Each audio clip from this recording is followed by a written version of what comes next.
东风，我是0号，航天员进舱后，话音检查正常。东风明白。北京东风报告。我是北京东风，请讲。各号注意，我是东风，话音检查正常。北京。北京明白。酒泉。明白。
Everything is in a normal preparation, and we can see that constantly we can also hear the voice from the commander and ensure that every system goes okay.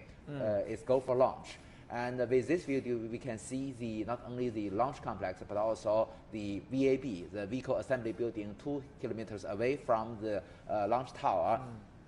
But also, you know that we can. This is a video from I believe from UAV, manned air vehicle. Usually during the launch, we have multiple cameras and radar to to monitor the status of especially the trajectory of the launch vehicle if it goes okay. Every system must work in very normal status, and you know that as Mr. Zheng Yiping has already mentioned, the launch site system is also standing by at this moment, because you know that the rescue team belongs to the landing site system. During the ascending phase of the launch vehicle, if anything wrong happened, they conducted an emergency escape, the rescue team will find our astronaut as soon as possible. But of course, on the other hand, our astronauts must have their ability to survive in wild field. So this is also very necessary. Still, you can see that, as you mentioned, on the right side is the camera. The video comes from the camera inside the re-entry capsule. All 3 astronauts already sit there, already fastened their safety belt. I believe that just several minutes before the launch, they will close the face masks of their helmet. And they will have the protection of their IV spacesuit for their, if any leakage happens to the cabin, they will have their IV spacesuit to protect them still in the pressurized environment. You know, as seen from the video on the left side of this video, you can see that the launch complex, the rotational platform is still, most of them are closed. Only the top one is open, and the emergency escape system, I believe, at this moment is already activated. So the next step, I think that at this moment, all the propellant tanks has already been filled with the UDMH, or unsymmetrical dimethyl hydrazine, as the fuel, and also NTO, nitrogen tetroxide, as the oxidizing. So all the, because this is a hypergolic propulsion system in room temperature, and all these propellants has already been filled to the launch vehicle very properly. And then also there are routinary checking and confirmation of everything, and then we go for launch. I mean, thanks to the abundance of cameras, we were able to see the launch mission from different angles, including after the liftoff. We're going to be able to see the trajectory of the flight from cameras mounted onto the rocket. Yes, there. You know, that's every time we have a camera mounted on the second stage, on the second stage of the rocket, looking backwards. So we can see that we can, from that camera, we can see 2 of the 4 boosters, and also we have cameras mounted inside this payload fairing to monitoring the status of the Shenzhou spaceship. And with this camera, we can see the separation between the second stage and the Shenzhou spaceship. If the only when the separation is conducted, we can see that this is a successful launch. And Professor Liu, can I get your take on the impression of the lineup of the taikonauts this time? It's the same combination of two new astronauts and 1 veteran. In this case, Mr. Teng Hongbo is the veteran here. He set a record of the shortest interval between manned flights. His first flight was back in 2021 with the Shenzhou 12 mission. This is his second flight. Also, he'll be the first one to return to China's Tiangong space station. So he's a legend already. Let's just put it that way. Yes. I think one, it shows that there's the successive passage of knowledge and skills by combining the previous batch of the astronaut as the leader with the young astronauts. And so this is really a strategic arrangement. And second, they are the youngest on the average age, so it shows that the Chinese astronauts are really there to be getting younger, and younger generations are getting more and more up to speed. And third is that the combination of their knowledge. They are not really doing very hefty scientific research in the station, but they have to have all the knowledge and sensitivity to observe and also collect all the information and keep a very clear, orderly record and for the research on the ground. And so this is something that's very much encouraging. And then, of course, their health conditions are really superbly drilled, very well prepared. And the past experience of the previous crews do also give not only their knowledge, but also more of the confidence in handling their own health and their living environment, and together with their professional activities that is there to be conducted. Professors, stay with me here on our program. I'll be back with you in a short moment. The Tianwen-1 is China's first Mars mission, launched back in 2020, and CHI's Yang explains how the orbiter completed its mission. Mars has become a graveyard for robots.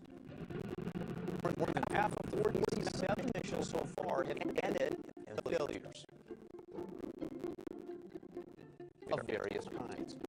But we humans just love throwing robots at Mars. There have been 1 or 2 missions every couple of years for the past 2 decades. This month alone, there have been 3 separate missions. Tianwen-1 from China, Perseverance from the U.S., and Hope from the UAE. So what's going on out there? Well, the launching window in July offers a great saving on fuel. Like airlines, space agencies want to find the shortest route to Mars, but it's not when the 2 planets are at their closest, as you might think. Well, the solar system is constantly shifting. Every time Mars completes a single orbit, Earth goes around Sun almost twice. That makes space travel far more complicated than a straight line on Earth. Actually, if you launch when 2 planets are at their closest distance, a point known as Mars opposition, your robots may never get to Mars. Instead, scientists will patiently wait for a time when Mars has a head start. Then they will not aim the spacecraft towards where the Mars is at a launch time, because by the time you get there, the Mars will have already moved right here. Instead, they need to point it somewhere ahead, and where Mars is going to be when you arrive. This orbit has been called the Hohmann Transfer Orbit, which was first proposed in 1925. Everything needs to be calculated carefully because this launch window happens for just few weeks every 26 months. Now the window's open, and missing it means 2 more years of waiting. Well, transfer orbit will take Tianwen 7 months to travel hundreds of millions of kilometers.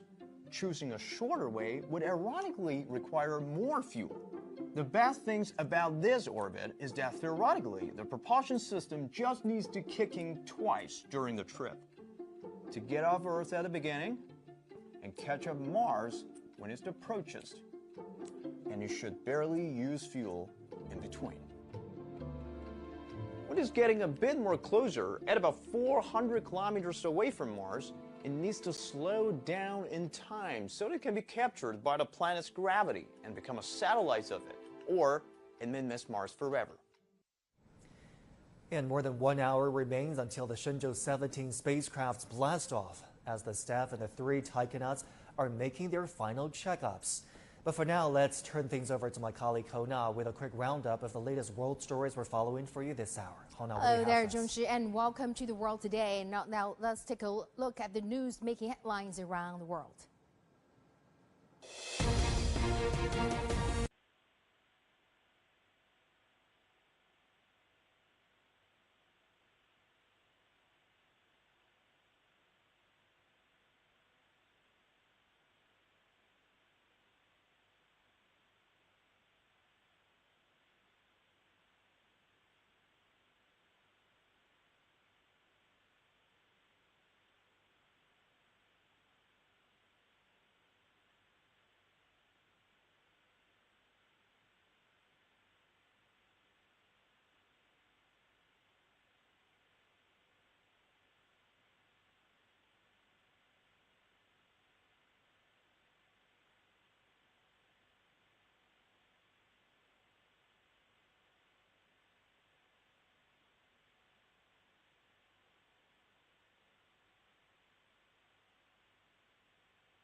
各号注意，收集2小时准备情况。0号。2小时准备完毕。太原。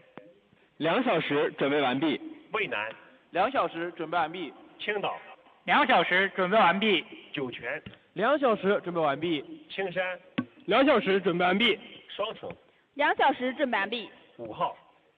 2小时准备完毕。天仓。 2小时准备完毕。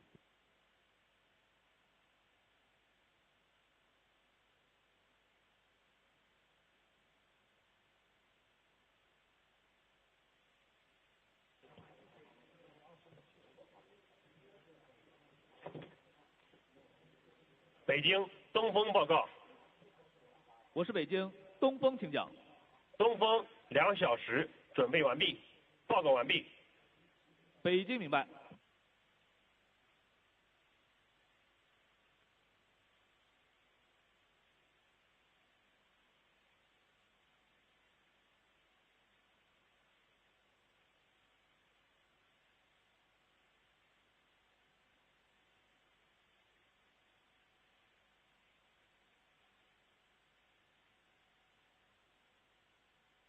An astronaut is a possibility, but before that we can give some experiments to be realized, to be done in Tiangong space station, and because in ISS we will hold 13 experiments, our astronaut, but that's not all, we have many more.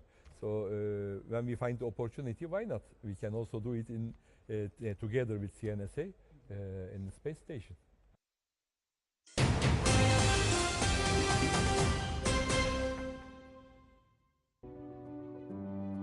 Three taconauts embark on a new journey to China's space station aboard Shenzhou-17. Outer space easily. 20 years after the first Chinese man took a historic step. China aims to rapidly advance its capabilities into space. Join us on CGTN for China's flight mission to explore the space and beyond.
“各号注意，我是北京，1小时准备，东风。”“东风明白。”“华山。”“华山明白。”“江阴。”“景山。”“各号注意，景山明白。”“1小时准备。”“长城。”“明白。太原、天宫、明白。渭南、明白。青岛、曙光、明白。酒泉、银河、明白。青山、明白。双城、明白。 5号、明白。天仓、明白。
各号注意，我是东风。第2次综合检查，5分钟准备。景山、景山明白。华山、华山明白。 08号、明白。太原、明白。渭南、明白。青岛、明白。酒泉、明白。青山、明白。双城、明白。 5号、明白。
东风，我是华山。我是东风，华山请讲。华山第2次综合检查，5分钟准备完毕。东风明白。东风，我是景山。我是东风，景山请讲。景山、江阴、天路及长江6号第2次综合检查，5分钟准备完毕。东风明白。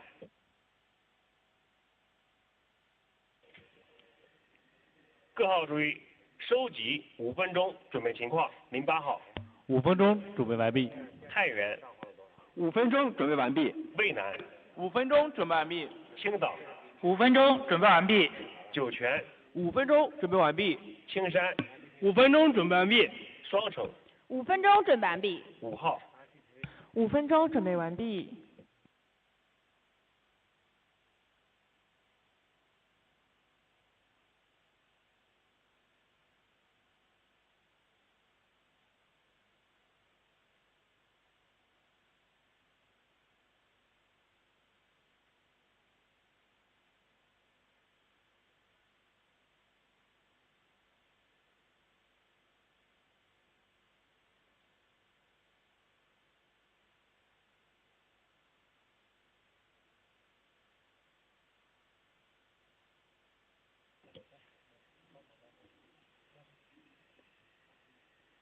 各号注意，我是东风。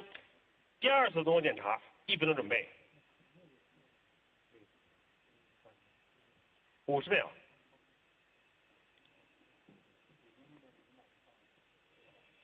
40秒。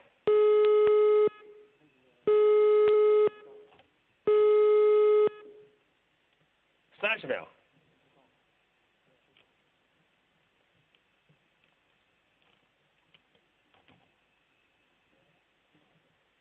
20秒。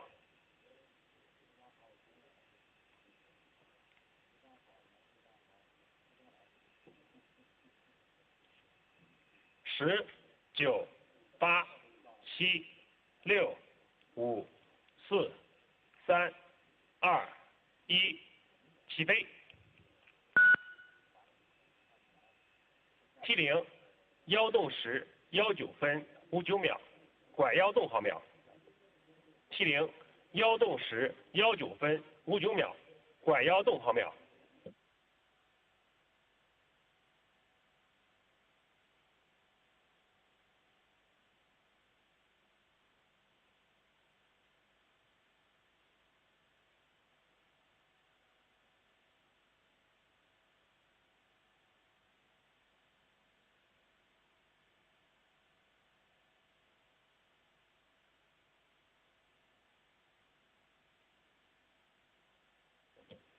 各号注意，我是东风。各号停，收集第2次综合检查情况。景山。景山明白。华山。华山明白。08号。第2次综合检查正常。太原。第2次综合检查正常。渭南。第2次综合检查正常。青岛。第2次综合检查正常。酒泉。第2次综合检查正常。青山。第2次综合检查正常。双城。第2次综合检查正常。5号。第2次综合检查正常。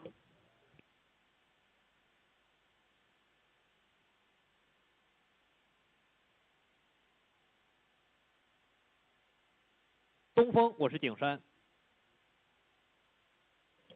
我是东风，景山。景山，江阴天路长江6号，第2次综合检查正常。东风明白。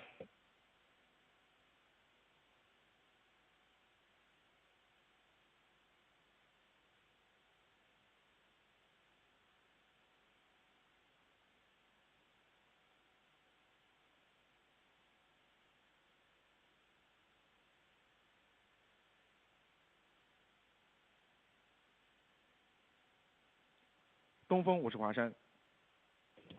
我是东风，华山请讲。华山第2次综合检查正常。东风明白。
北京景山报告。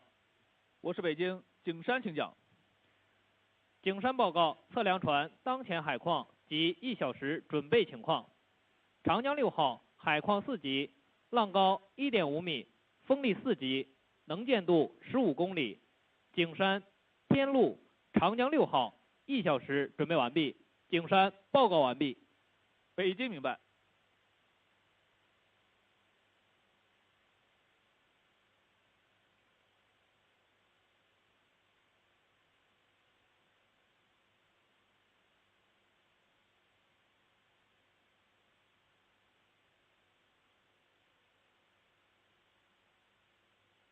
我是北京江阴，请讲。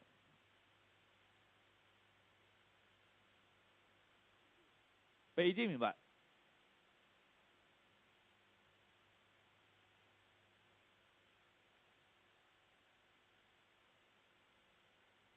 北京华山报告。我是北京华山，请讲。华山1小时准备完毕，报告完毕。北京明白。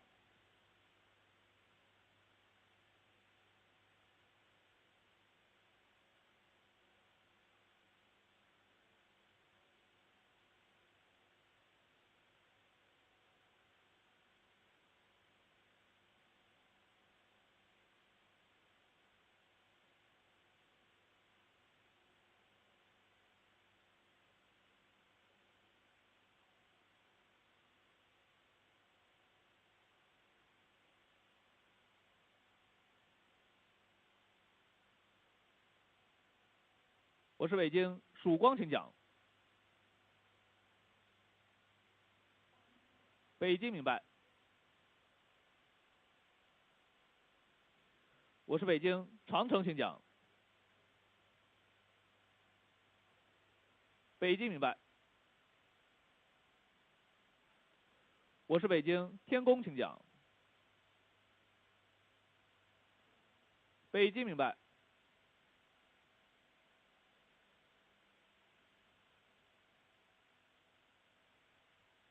我是北京银河，请讲。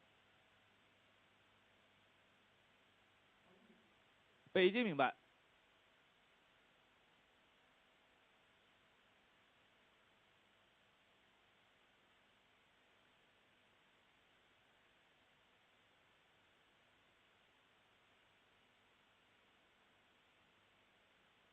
我是北京天舟，请讲。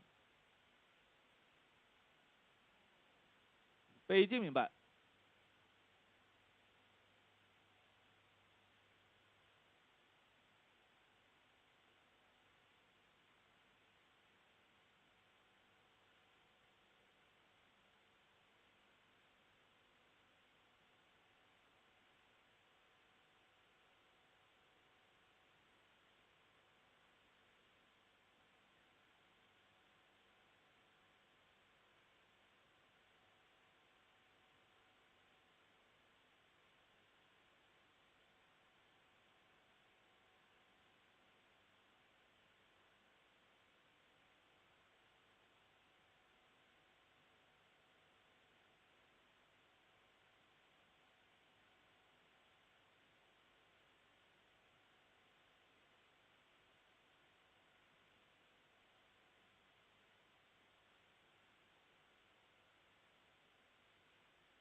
各号注意，收集1小时准备情况0号。1小时准备完毕。太原。1小时准备完毕。渭南。1小时准备完毕。青岛。1小时准备完毕。酒泉。1小时准备完毕。青山。1小时准备完毕。双城。1小时准备完毕。 Actually speaking, it is now less than 1 hour to the launch. But you know that what it mentioned, the voice mentioned the 1 hour preparation is a portion that lasts for several minutes. So the Commander Zero must confirm that the 1 hour preparation has already been done for all these systems. There should be no exception and go for launch. And you see, as we already mentioned, that the rotational platforms will be opened one by one, because just before that we have to conduct all kinds of checking, and also, as we mentioned, the preparation work for the astronaut system and for this Shenzhou spaceship system. So the opening, the rotational platforms forms a closed volume and give a very good protection to the combination of the rocket and the Shenzhou spaceship. Yeah, I mean, let's talk a little bit more about the rocket. The Long March 2F rocket has proved to be a reliable one for the manned missions. How has the Long March series developed over the years to reach a reliable model that can be used consistently for China's current and future manned flights? Well, this is very interesting. In the previous videos, we already mentioned about the commercial space activities. You see that this is also related to commercial space activity. You know that China entered the international commercial launch service market in 1980s, while the first commercial launch is in 1990, the launch of the Asia Satellite 1. Which was built by Hughes Company in US, accuracy a Hughes 376 model. The satellite is called Asia Satellite 1 by the launch of the Long March 3 launch vehicle. But honestly speaking, at that moment, the capability of China's launch vehicle cannot meet the requirement of most satellites in the international market. So China developed another much more powerful launch vehicle called the Long March 2E, with 4 boosters added to the core stage. And with this Long March 2E, you know, that's the capability is 8.8 tons to low Earth orbit. So it's already big enough to launch a spaceship in orbit. So that made a good foundation for the China's manned space program. You know, also, you know that in 1990s, in the year 1992, with the establishment of the formally the setup of China's manned space program, we have another derivative of this Long March 2E, the Long March 2F. The Long March 2E and the Long March 2F both are 2.5 stage rockets. With the core stage have 2 stages, the first stage and second stage, and 4 boosters. But the difference is that we have a malfunction detection system on board the Long March 2F. So the reliability of the Long March 2F is much higher than the Long March 2E. It can reach to 0.97, which means that for 100 launches, only 3 of them may have some malfunction. But still, this, you know, that this is still not safe enough for astronauts. So we added another important system called the emergency escape system. So with this system, the safety to the astronauts can reach to 0.997. Which means that for 1,000 launches, only 3 of them will strengthen the safety of the astronauts. So this is the difference between the Long March 2F and the Long March 2E. But both these 2 launch vehicles utilize what I have already mentioned, the hypergolic propulsion system, which use the propellants with room temperature, which is more convenient for usage, but with low energy compared with the new generation. But it is already very practical with the UDMH and the NTO as the propellants. So the first stage have 4 engines, and the 4 boosters each have 1 engine. Each engine has a thrust of about 75 tons. So the total liftoff thrust is 600 tons, and the total mass of the liftoff mass of the launch vehicle is more than 500 tons. Okay, T-minus 30 minutes and counting. T-minus 30 minutes. We are 30 minutes away from the liftoff. I mean, Professor, you've been comparing the Long March 2F with 2E, other models in the same series. I mean, countries that are capable of rocket science use their own rockets, the United States, India. How does the Long March 2F compare with, for example, Falcon and the rockets that India uses? Well, the capability of the Long March 2F has the lower capability than the Falcon 9. But the Long March 5B launch vehicle, the capability is greater than the Falcon 9 currently used by the SpaceX.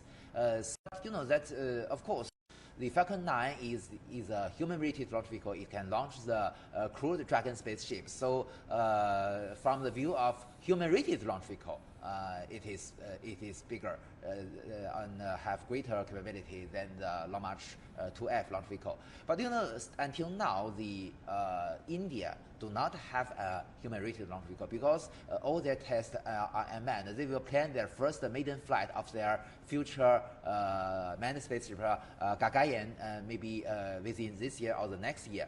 So they must conduct, as formally announced by my colleague in International Astronautical Federation, the chairman of the ISRO, Mr. Dr. Samanas. So they will first conduct maybe 3 to 4 manned flights of the Gagayan manned spaceship, and then conduct the first crewed mission. And in the future, they also have a plan to have their own space station and the human missions to the moon. Is the Long March rocket series still developing, still evolving? What more functions, how much more reliability and capabilities can we expect to be developed along the Long March series? Before answering this question, let's look at the video. We can see that this is also a camera. This is a video from a camera mounted on the rotational platforms. So you can see that the distance is increasing with the launch vehicle. And as I mentioned, you can see that in the yellow ones, you can see some small arms still attached to the launch vehicle because we still have pipes and the cables connected to the launch vehicle with these small arms. And so finally, all the platform will be opened. So let's continue our discussion. As you asked, yes, of course, although you know that Long March 2F is the only human-rated launch vehicle of China, but still we are now developing the new versions. You see that according to Mr. Zhang Hailian, the Deputy Chief Designer of China Manned Space Program, during the forum just in July this year, he introduced the detailed plan of China's human missions to the moon. And during this mission, the major role will come from the Long March 10 launch vehicle. It is a heavy launch vehicle in China. The capability is 27 times to the lunar transfer orbit. You know that, as we discussed, the most powerful launch vehicle of China now is Long March 5. And the capability of Long March 5 is about 8.3 times to lunar transfer orbit, which means that it can bring an object about 8.3 times to go to the moon.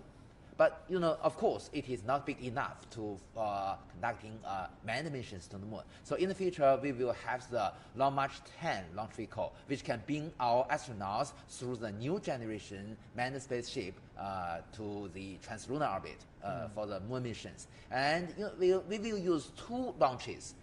One to launch the lunar lander, a manned lunar lander, but in a manned status to the circumlunar orbit, and it will wait there. And then the second launch will have our 3 crew members on board our new generation spaceships with the Long March 10 launch vehicle also to the lunar transfer orbit. And the 2 spacecraft, the new generation spaceship and the lunar lander, will rendezvous and dock in the lunar orbit and then conduct the landing on the moon.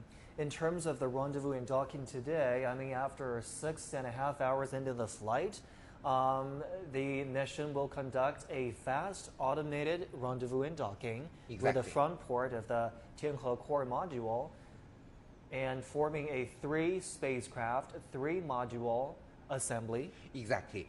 You see that for any spacecraft, the launch to chasing and rendezvous docking with another spacecraft, especially in the low Earth orbit, the basic and the most important requirement that when the second spacecraft come into the orbit, it must be in the same orbital plane of the first one.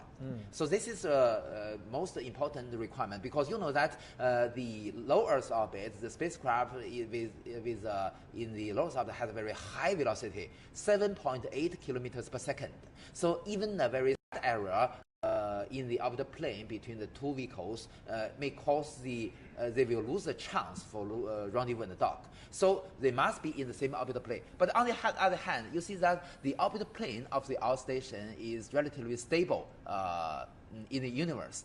So we can only launch our Shenzhou spaceship when the launch site, the launch complex, rotating together with the Earth, when it rotated to the position just almost in the same orbital plane of the Tiangong space station. So that is the reason why we reach this zero launch window. So it is very narrow and very strict. So this also raises a very high requirement to the reliability and robustness of our launch vehicle and the Shenzhou spaceship, because we must check everything. If anything wrong happened, we must stop the procedure, and maybe the launch window today will be abandoned. So we will list at least 1 day. And as you mentioned, today we choose the fast rendezvous and docking. It raises an even higher requirement to the launch itself, because not only it requires the two spacecraft to be enter the same orbital plane, but also their position in this orbital plane have some requirement to meet the requirement for the fast rendezvous. For 6.5 hours. Usually, you know that for this this kind of mission in 2011, we used 2 days. So this is also an even more strict requirement. And you know that our Tianzhou spaceship also make a world record to using less than 2 hours from launch to rendezvous and dock with the Thiên Cung space station. But for the manned spaceship, we keep a good balance between the how fast it is and how reliable it is. So 6 hours is already very, very comfortable for astronauts. You may experience that every day you you drive your car. Of course, you stay as short as possible in your car between the transfer, because it is too narrow in the car. Of course, if you stay in the room, it will be much more comfortable. You can recognize our Shenzhou space station as a room. And the Shenzhou spaceship as a car. So with shorter period stay in the Shenzhou spaceship, they'll be more comfortable. Absolutely. It's a remarkable commute to an office room, to a living quarters, whichever way you put it. And if you're watching our special program today on CHION, through CHION live streaming on our social media platforms, we value your feedback also. Feel free to leave your questions. We'll put some of these questions to my guests here in the studio, Professor Yang Yiguang and Professor Liu Baocheng. They will be more than happy to take your questions, and we encourage you to do that as you stay with us on our special coverage of the Shenzhou 17 mission. We are now about 21 minutes away from the liftoff. These light pictures from the Jiuquan Satellite Launch Center show a quiet, serene scene there at the launch complex. The rotating platforms have opened. You can see at this moment, all the rotational platforms has already opened. I believe that at this moment, the ground team has already at least withdrawn from the service tower. And maybe not all withdrawn from the launch complex, but absolutely they will already left the service tower.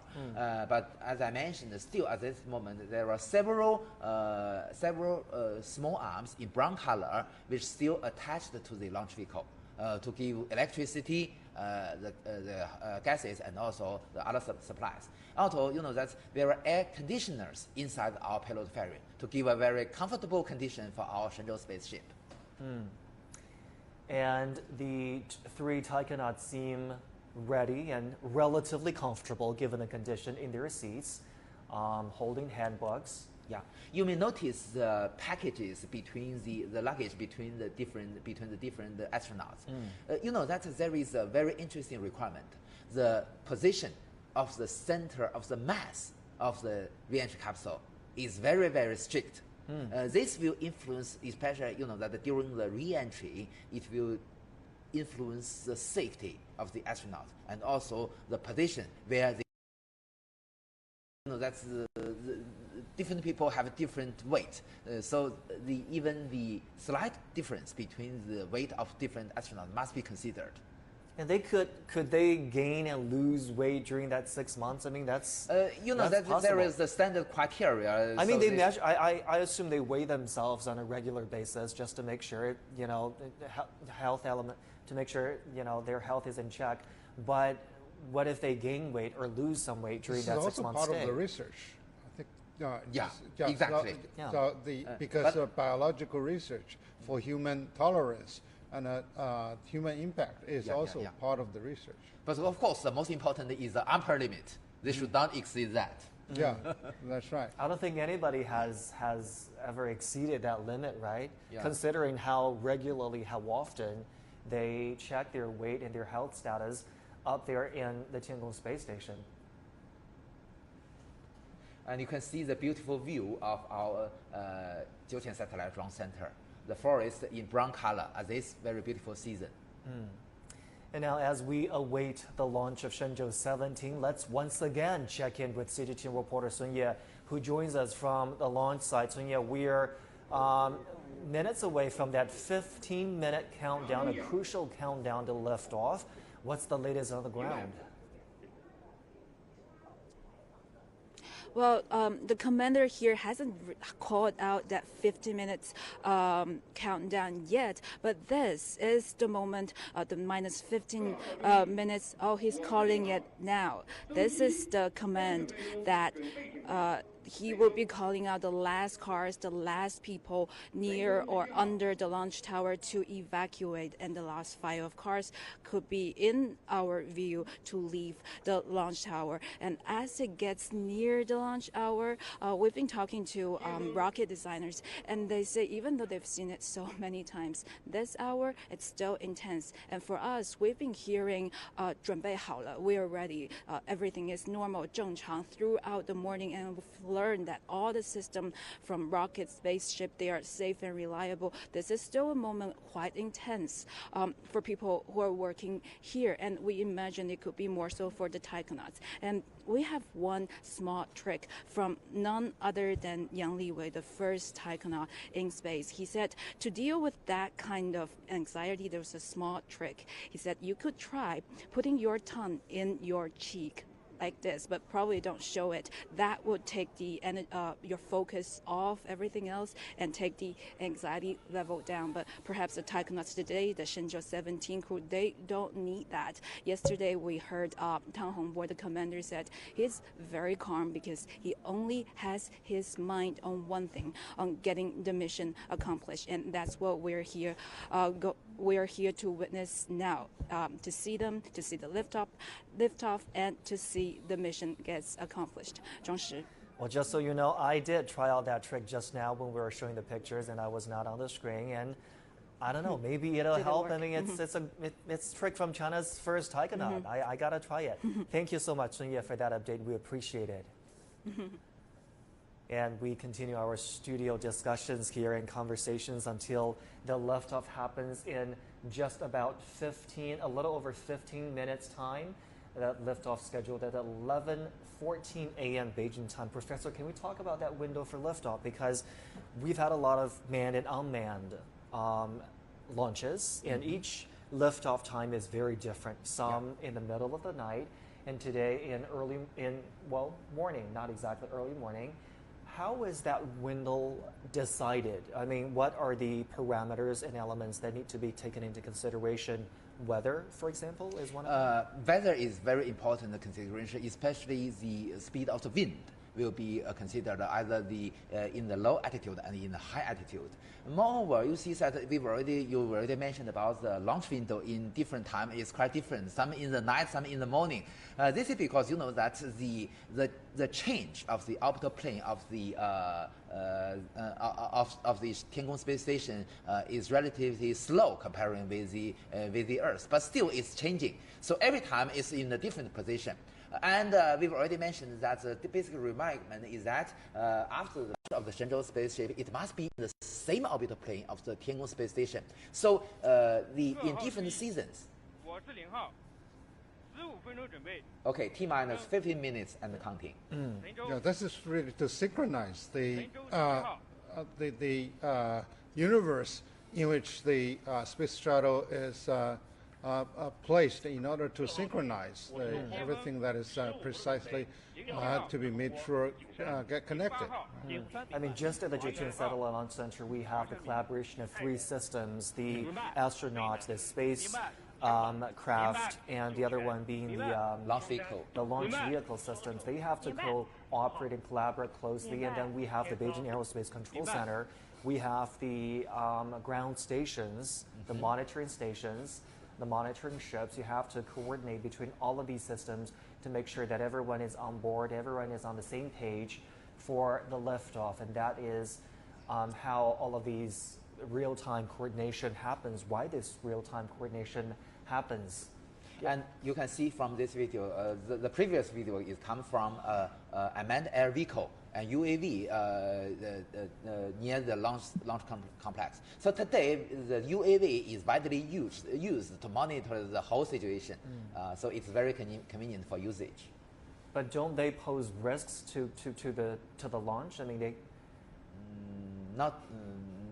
They're of course very low altitude. Yeah. But then they're around. And also, it's far from the trajectory of the launch vehicle. Okay. So you can see that the ground team is retrieving from the launch complex. So the last groups of ground staff, what remains of the ground staff right now? The ground staff is just in previously work on the launch complex. So that's the person in charge will count if the number is correct. So if the number is not correct, there must be someone remained on the launch complex. So even in the most serious situation, they will stop the launch process. Let's check out some of the comments left by our social media users. They've been watching our special coverage here on CGTN, and they, I believe, have some questions. And let's check out some of these questions. We have a lot of comments flooding in. I don't know if we have time to review all of them, but let's take a look at some of them. For example, what happens to the human body if someone spends 2 years in near zero gravity, like on the moon or Mars? Professor Yang? Okay, this is a good question. Nobody has ever attempted that. I mean, even with space stations, you rotate every few months. That's the record today for a single flight in microgravity field is achieved by Mr. Polyakov, just passed away in recent years. But his record is 437 days in orbit. So this is the highest record made in the Mir space station.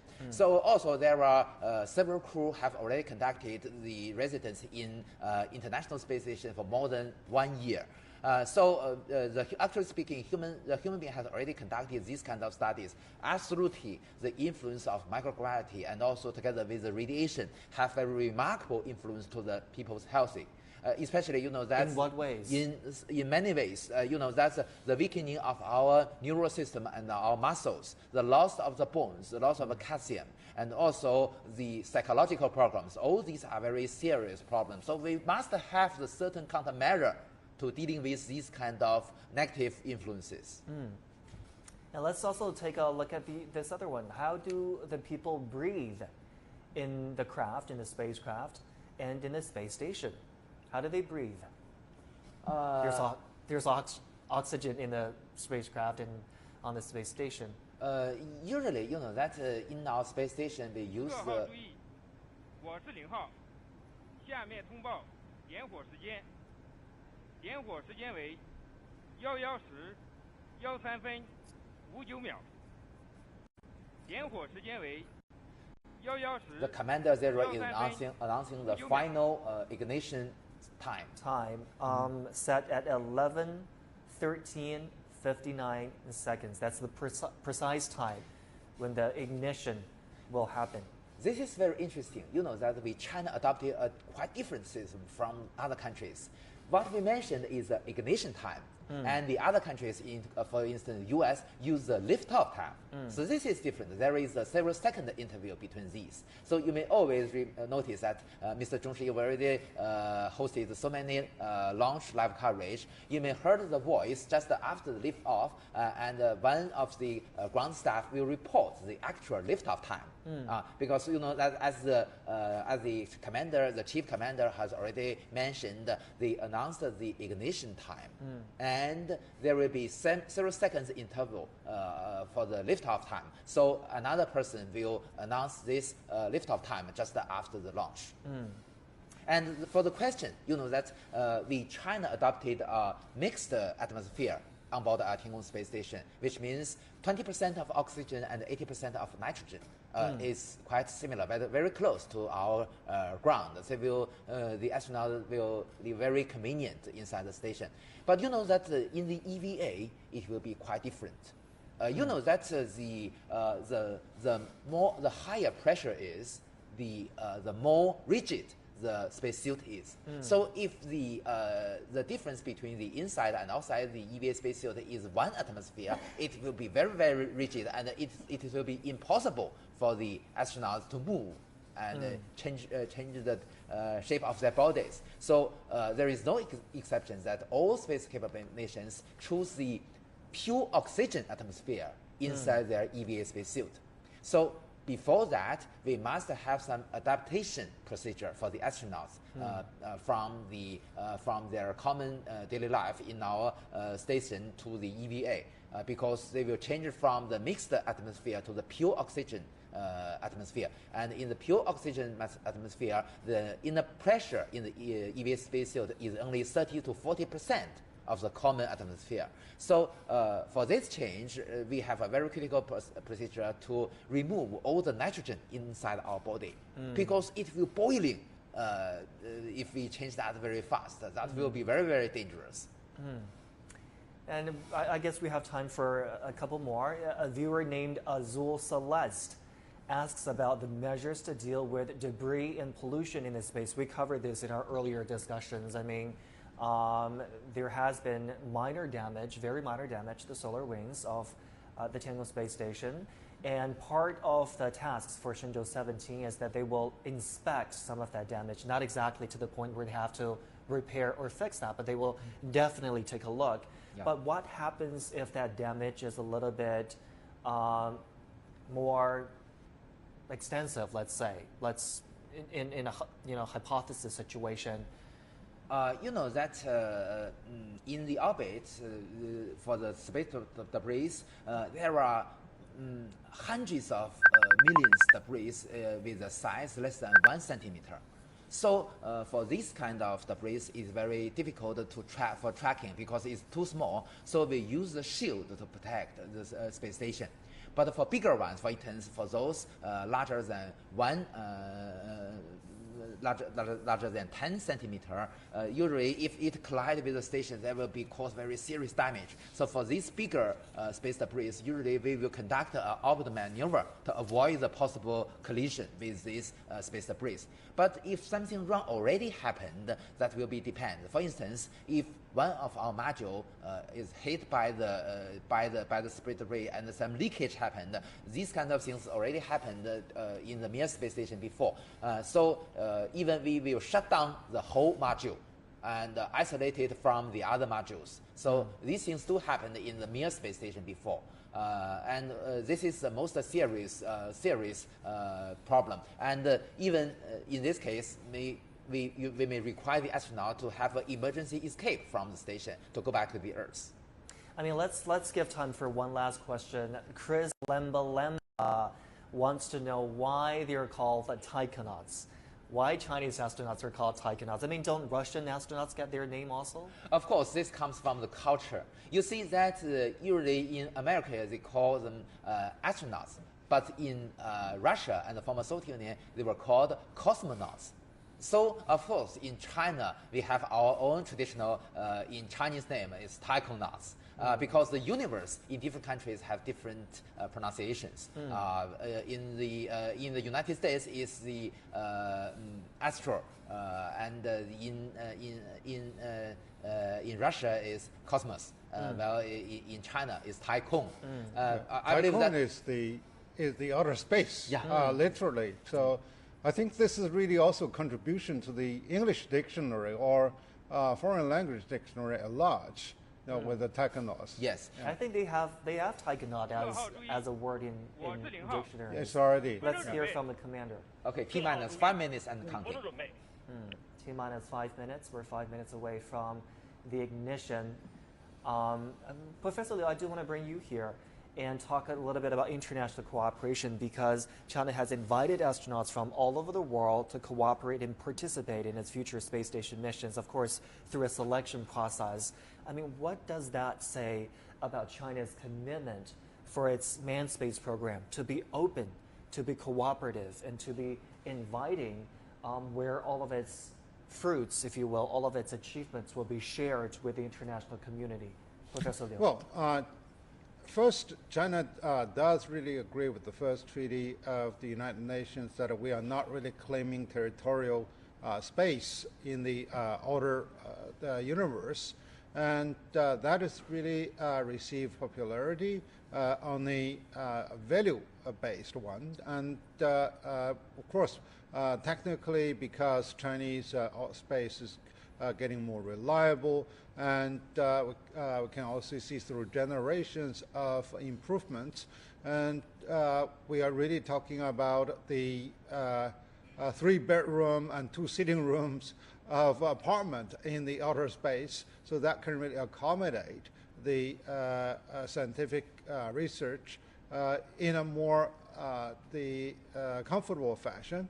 And the other is that China provides the more of the open attitude to have more inclusivity and to support the by policy, particularly the developing countries, also to participate. And we are also ready to share the data for scientific use, etc. So this is really the attractiveness of the Chinese for more of the scientific engagement, not only in the space, but also on the ground. Well, if you're watching us through our social media platforms, keep those questions and comments coming. When we have time, we will put your question to my studio guests here. We're 2 minutes away from ignition. Very quickly, Professor Yang, John Titter asked a simple question. Can we see Earth from a geostationary orbit in the visible spectrum? Seriously speaking, yes. But you know that there is no any geostationary orbit manned missions before and today, because it's not necessary. You see that to send a human onto the geostationary orbit, the energy required is also almost equal to that to a human lunar mission. So that will use a very huge launch vehicle, but it's really not necessary. Why to do that? There is no reason to do this. It's an imaginary question. That's part of why we have space programs. They really broaden people's horizons and open their eyes to a bigger world. We are just over. Oh, there are so many audience for the launch. Absolutely. To the ignition time, everyone is watching with breath that is bated, including all three of us here in the studio. You may notice that the service arms are still attached to the launch vehicle. After we change the power supply from the ground to the internal batteries, we will detach the rotational arms. And also we mount some cameras on these arms. We can also monitor the whole procedure to ensure safety. Actually speaking, this belongs to the launch side system. And before this launch, all these things must be operated to check whether if everything, for instance, the motors for the rotating is okay. T-minus 1 minute. Do you think the Shenzhou you mentioned the Shenzhou 16 crew could be watching all of this in the space station? Uploaded to the from the via the. But they're not able to talk to them, right? They're not be able to give them a just a pep talk to encourage them or anything like that. That then what they will send to them. Okay. No, already launched all the detachment All of the right. arms. holding. Okay, the arms are detached. Yeah. Oh, you can see 30 as seconds. detached. In the station, they are watching. Well, we just saw some, some banners. Welcome, 20秒 teammates. 20秒。 20 seconds.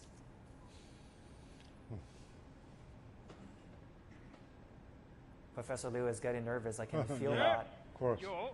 9 9, 8, 7 7, 6 6, 5 5, 4 4, 3 3, 2 2, 1.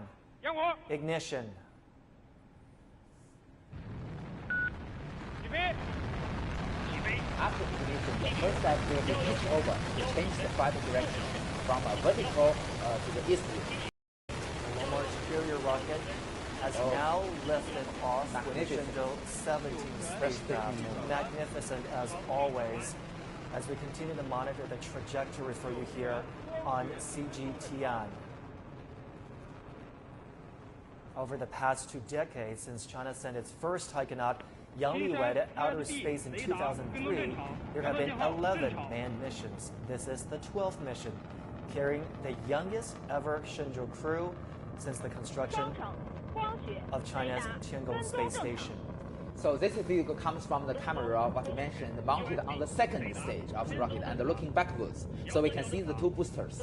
I mean, these cameras are so important. They bring us a real-time scenario, real-time monitoring of what is going on with the rocket to see its trajectory and to really visualize how that flight is going. I think it's super important. So I believe at this moment you can see the direction has already changed. So the pitch over has already been successfully conducted. And the next critical step will be the jettisoning of the emergency escape tower. And how much further into the flight will that happen? The jettisoning of the escape tower? Escape tower. About 100 seconds also. 100 seconds. That's about 1 minute 40 seconds into the flight. We could see the separation, the jettisoning of the emergency escape tower. I believe at this moment it's already supersonic and already past what we call the max Q, which means the maximum aerodynamic forces to the launch vehicle. I mean, this is something the taikonauts would have experienced in their training also. Okay, jettisoned. Okay, the escape tower has now been jettisoned. And the next critical step will be the separation of the 4 boosters. About 2 minutes. About 2 minutes into the flight, we will see the boosters come off. We also heard voice that all the ground stations tracking very normally, either the optical telescopes and the radars. I love hearing them. I love hearing them report that everything is going on smoothly, normally. They have a very calming, very soothing voice. Great. The boosters have come off. 4 boosters. Oh, and also the first stage separated. The first stage has been separated? Yeah. We have a camera on the rear part of the second stage to monitor the working of the main engine of the second stage. We have 1 main engine with a thrust about 80 tons and also 4 vernier engines to change the attitude of the launch vehicle. So we can see the optical images based on the ground telescope. This is what I mentioned, the video from the camera mounted on the rear part of the second stage. We can see the big thrust is the main engine. And this is the engine mounted inside the payload fairing. So the next step will be the separation of the payload fairings. The separation of the payload fairing will be great. Yes, that's separated. Separation. Okay. Now it's in the sunlight.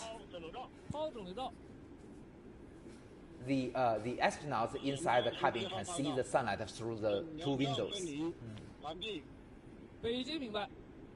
I mean, some of their predecessors used to, play with pens once they reach zero gravity. And the next step, after several minutes, will be the shutdown of the main engine. But still, the 4 vernier engine will be still continue working to adjust it to make sure that it's precise enough. Yeah, I'm happy to see that the taikonauts are doing fine. They seem to be doing okay in their seats. You know, that's the Shenzhou 617 flying eastwards. Along its trajectory, we have the Weinan, exactly. Yeah. Weinan ground station in Shanxi province, and also we have the Taiyuan Satellite Launch Center. We also have a ground station there. And so this stage will probably take a little bit longer. Yeah, exactly. And also you can see the background is the horizon of the Earth, very bright. They're already outside the atmosphere. I mean, all of these cameras, they withstand such high temperature, and they work magic. Well, you know, that is still there is a interval between the camera and the rocket engine, so it's not in a very high temperature, still very safe. Okay. And you can see the small vernier engines just on the left. So that vernier engine is used to change the attitude of the this second Got stage. it. Look at the Shenzhou 16 crew watching from the space station. With the continuous working of the rocket engines, because the propellants are become less and less, and the acceleration will be greater and greater, so they will feel the G-forces acting to their body are increasing at this moment. So this is what they're going through at this point in the flight. Okay, Qingdao station has already captured the flying object. Qingdao is the last ground station to track the combination.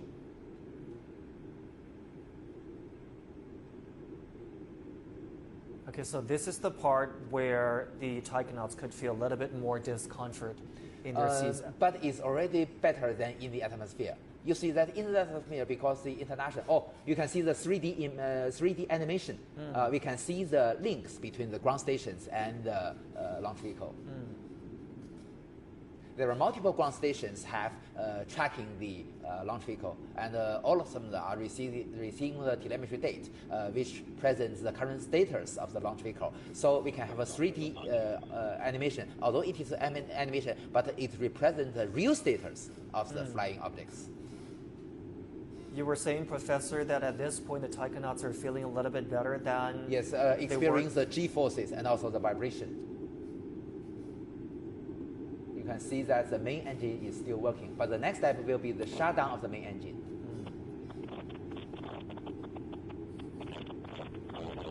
Now 7 minutes have passed.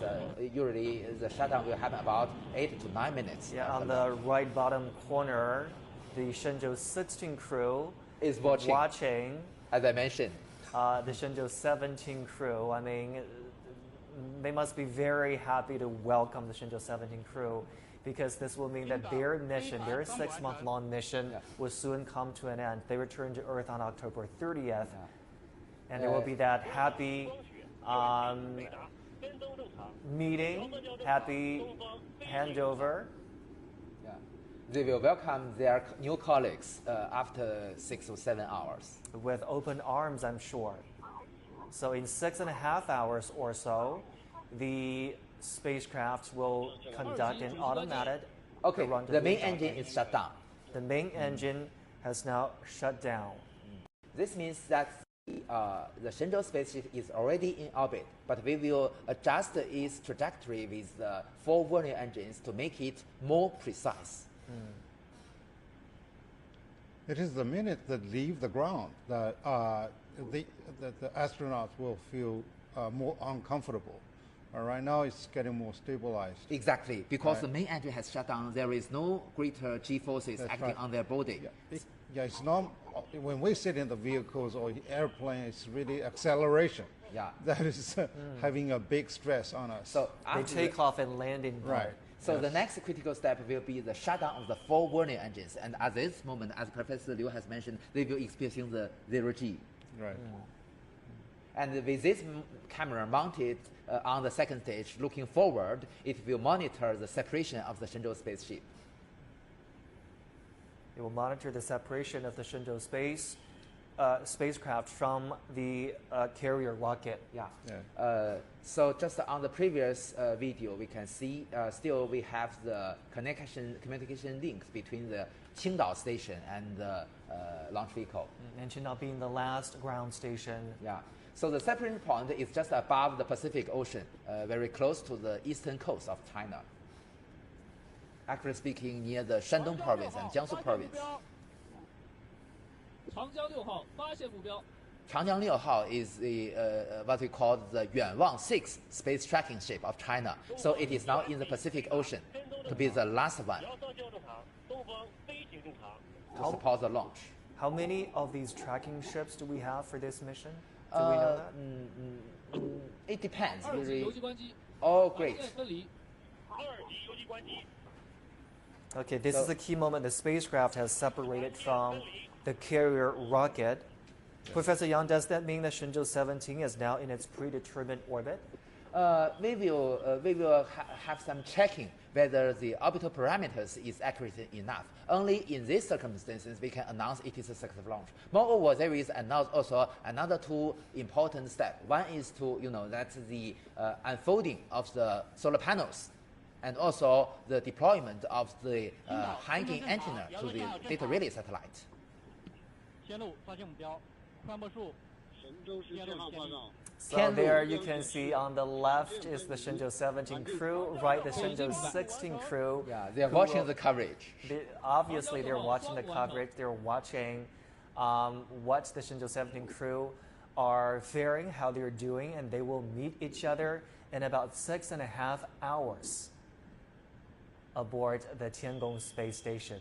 So our Shenzhou-17 crew has already, all these three crew members have already entered the club of astronauts. Absolutely, and they're flipping. Look, the pens are floating again. Yeah. They're flipping through that handbook. They are just again. enjoying the zero-G. They're now able to enjoy after, the more dangerous, the more risky so, part of the flight. This is a video comes from the camera mounted on the propulsion module of our Shenzhou spaceship. So it can monitor the unfolding process of the solar panels. Look at our beautiful blue planet. Just above the Pacific Ocean. Just above the Pacific Ocean.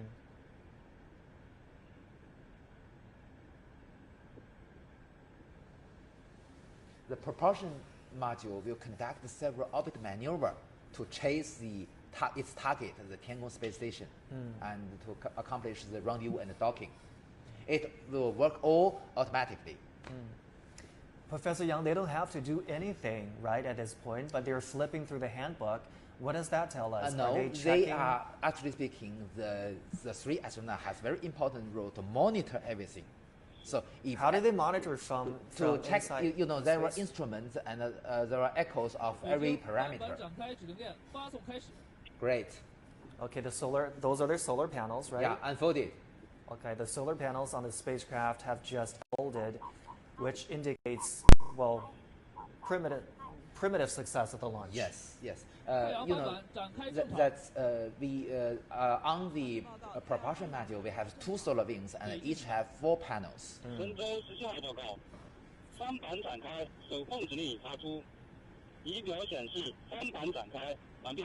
We're hearing that the solar panels have deployed. The previous voice comes from the astronauts because, as I mentioned, there are instruments to provide them all the critical parameters. So they're able to see that the solar panels have deployed normally. Not see with their eyes, but to see in the instruments, the data. The data. So they were reporting back to their ground colleagues that based on the data they see in the instruments, the solar panels are working. The SADA, or the solar array drive assembly, also work normal.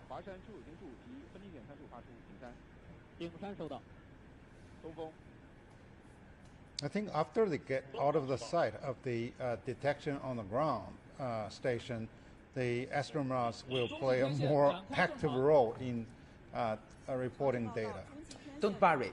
Just 2 minutes before, there is a voice mentioned that Tianlu connected, which means that the data link between our Shenzhou spaceship and Tianlian data relay satellite has not connected. So there will be a continuous connection.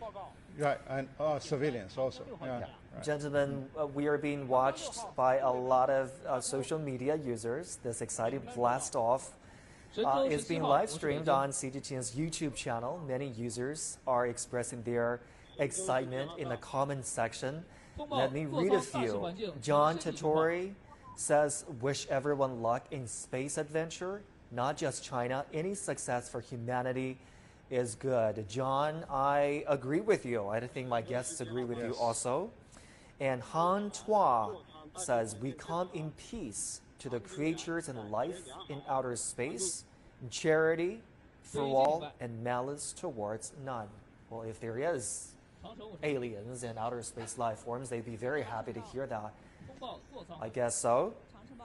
And Cam35MM says, humans are still in the primitive aspect of space travel.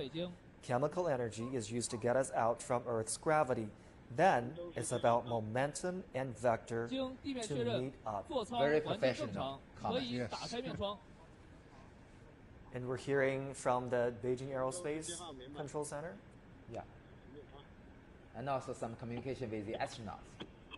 Now you can see that they will open their face masks because it's already in orbit and very, very safe, not necessary to be closed by the face mask. I mean, Professor Liu here, just the comments that I read to our viewers now, some of them mentioning that the purpose about space development is not about one country, it's not about just individual countries, it's for the greater good of the humanity. I do want to get your take and your thoughts, Professor Liu, on how China can make good on its promises to benefit the international community with whatever it finds with its manned space programs. Well, technological advancement is really the precondition for us to reach there, however promise we can really deliver. And the other is really the economic prowess, because without really economic support, you don't get the right type of supply and you don't really motivate people, particularly on the commercial use of all that stuff. And third is what can be the deliverables from the outer space exploration, and do they really bring back the substantial stuff for scientific research and also for possibly the commercial use of it. So this is something that China has really delivered so far, and that really brings just heard the announcement excitement that it's in orbit. The commander in Beijing Flight Control Center just announced the orbital parameters of our Shenzhou spaceship. It's in a very good condition, and this is a good start for the rendezvous and docking procedure to our Thiên Cung space station. Okay. And it will connect to the front docking port of Thiên Cung space station. Got it. Because at this moment, the bottom docking port is attached to the Shenzhou 16 spaceship. When we talk about international collaboration, I'm sorry to interrupt you, but look like the participation of foreign astronauts, that's what we can think of, but could international collaboration also include other aspects? Well, in the initial phase, actually, simply the satisfaction of the people's curiosity and guesswork is something that's very useful by exploring the unknown. Professors, let's hear from the officials, experts, and comrades. Based on the flight data and report from Beijing Command and Control Center, the Long March 2 FY-17 carrier rocket has sent Shenzhou-17 manned spacecraft to the preset orbit. The solar panels have been unfolded successfully and are functioning well. I declare the launch of Shenzhou-17 mission a complete success. Thank you. A complete success. A round of applause from everyone here who has worked tirelessly. Yeah, that's quite a relief. What a sigh of relief for everyone. Right, for everyone that is involved.